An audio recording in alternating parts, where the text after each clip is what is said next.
Hey everybody, Chris here with a special prototype tip. We've got a killer reveal of our 2023 Halloween project.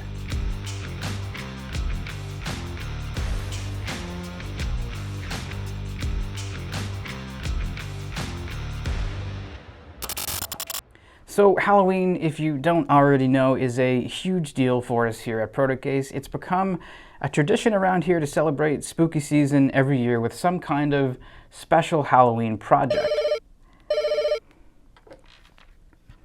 Hello?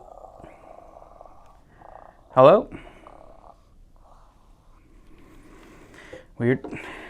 Anyway, our first year commemorating Halloween back in 2015, we thought it would be fun to machine a real pumpkin. I don't know if we've ever been forgiven for the mess that we actually created that day. From there, we moved on to creating a custom sheet metal pumpkin with some strategic spot welding, and then we 3D printed a pumpkin to a fully milled pumpkin from aluminum bar stock.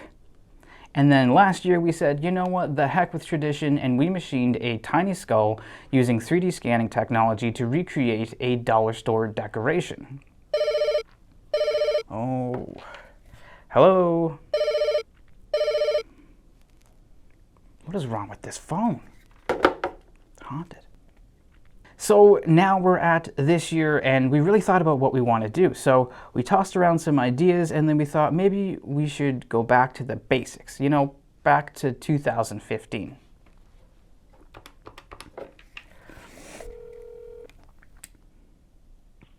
Hey Chris, what can I do for you? Hey Jordan, remember when we CNC'd that pumpkin and people loved it? We had an idea for this year's Halloween project.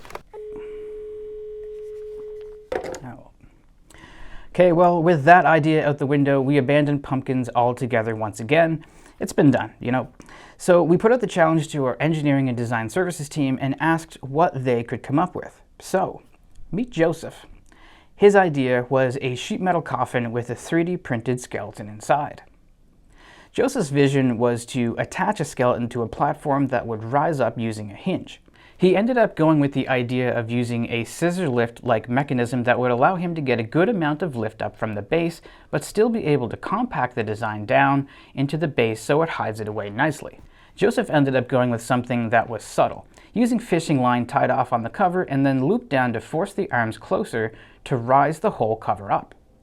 The project went through an adjustment period with the arms, increasing the quantity of arms at the base to ensure that the tops wouldn't have much movement, adjusting the pins to make them longer to reduce the risk of the arms slipping off, and moving the top arms around so that they'd be able to grip on the hinge for raising and lowering the bed. He looked at a few options for the skeleton and ran them by our 3D printing expert and ended up deciding on this one. This gave him a nice, realistic skeleton. No, not that guy. That was the original prototype. That is the Indiana Bones. And then we 3D printed the skeleton, which definitely took some time to complete.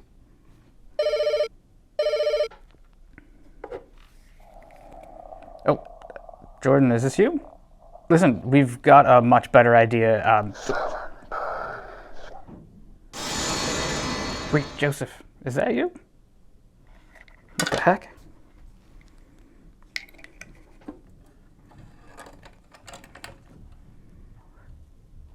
And with that, we wanted to wish you all a happy and safe Halloween.